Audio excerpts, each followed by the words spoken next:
All right, coach. See, you're sweating. I mean, it means that you're actually putting more work than the team itself. You know, if you actually have to play with the team, also, you know, you kick every ball with the team. Yeah. You pass every ball with the police. You have to deal with the team. Yeah. So today, you're defeating a strong team, one of the strong teams. You have actually defeated two of the stronger teams in the group so far. What do you think? How are you feeling about that so far in regards to the group? So far, I feel good enough for the team and the effort they are putting out, and all that come to training, what we want to do with the training, and how we apply it. And I think they did that very well today.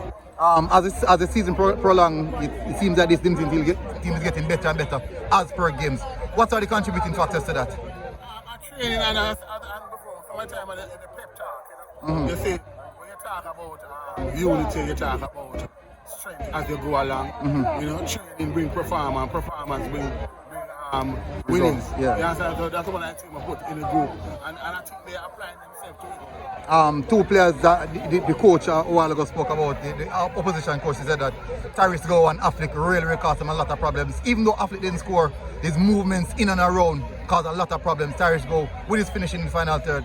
What is it like having these type of players on your team to cause the opposition problems? You see, we discuss all of that, and we practice and we show them the movement. They didn't usually, they never used to get it before, but now they are getting it going forward, going in the quarterfinal. They get it from the round of 32, then the round of 16, and they realize that the team benefit from them moving that way, and that's important to us, and it's just working. All right, coach.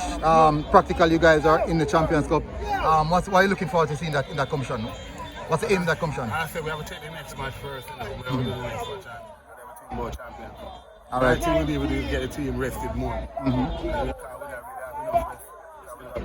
Wednesday, Saturday, Tuesday. We need to get more rest. We have no team more over, recuperate them, graduate them, and we think about Champions League. Because we have another game Tuesday, that first. All right, coach. Well done and congrats. Yeah?